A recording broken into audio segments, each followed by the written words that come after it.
বুধবার বিকেল 5টায় গোমতী জেলা বিজেপি অফিসে এক সাংবাদিক সম্মেলন অনুষ্ঠিত হয়। সাংবাদিক সম্মেলনে উপস্থিত ছিলেন বিধায়ক জিতেন্দ্র মজুমদার, জেলা বিজেপির সহসভাপতি সবিতা নাগ ও সাধারণ সম্পাদক উত্তম দে সহ প্রমুখ। সাংবাদিক সম্মেলনে বিধায়ক জিতেন্দ্র মজুমদার বলেন, সর্বভারতীয় কংগ্রেস লোকসভা নির্বাচনে দলীয়ভাবে ইস্তেহার প্রকাশ করেছেন।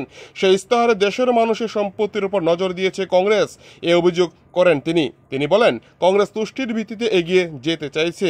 দেশ ও রাজ্যবাসীর কাছে কার কত টাকা এবং অর্থ রয়েছে, সে সাথে কতটুকু স্বর্ণ মহিলারা ব্যবহার করেন, তার তদন্ত হিসাবে বের করা হবে। এই ধরনের সিদ্ধান্তকে বিজেপি তীব্রভাবে নিন্দা জানায় বলে সাংবাদিক সম্মেলনে তুলে ধরেন বিধায়ক জিতেন্দ্র মজুমদার। এদিন একের পর এক আক্রমণের নিশানায় নেন কংগ্রেসকে। তিনি বলেন, দেশের প্রধানমন্ত্রী যেভাবে কাজ করেছে দেশের কল্যাণে, তা দেশবাসীর প্রতি মুহূর্তে তার সুফল ভোগ করেছে। আগামী দিনে আরও বৃহত্তরভাবে ভারতীয় জনতা পার্টিকে জেতানোর আহ্বান জানান তিনি সাংবাদিক সম্মেলনের মধ্য দিয়ে। নরেন্দ্র মোদী যেদিন থেকে ক্ষমতায় এসছেন সেদিন থেকে, অর্থাৎ 2014 সাল থেকে 2024 সাল পর্যন্ত ওনার 10 বছর কাল, এই 10 বছর কালের মধ্যে উনি একটা কথাও SC, ST, OBC, মাইনরিটি আলাদা করে দেখেননি। উনি দেখেছেন সার্বিক বিকাশ, সার্বিক উন্নয়ন।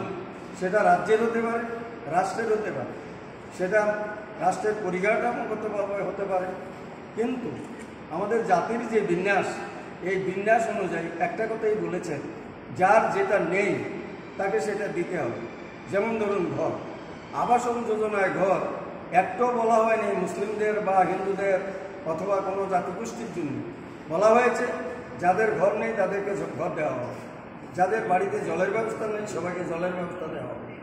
এইভাবে যখন প্রতিটা ক্ষেত্রেই সবকা সাথ, সবকা বিকাশ, সবকা বিশ্বাস এবং সবকা প্রয়াসের ভিত্তিতে রাষ্ট্র চালিয়েছেন, এবং তার মধ্যে যতগুলি উপনির্বাচন হয়েছে এবং যতগুলি রাজ্যে নির্বাচন হয়েছে, কংগ্রেসের ভরাডুবি ঘটেছে। তার জন্য কংগ্রেস এখন মুখরোচক একটা ম্যানিফেস্টো তৈরি করেছেন, যে ম্যানিফেস্টোতে একটা বিশেষ সম্প্রদায়ের কিছু তুষ্টিকরণের কথা বলছেন তারা। এবং শুধু তাই নয়, সারা ভারতবর্ষে সমস্ত মানুষের যে সম্পদ আছে, এই সম্পদের জন্য নাকি তারা নতুন করে একটা সুনামি করবেন, অর্থাৎ তারা একটা সেন্সাস করবেন কার কী সম্পদ আছে।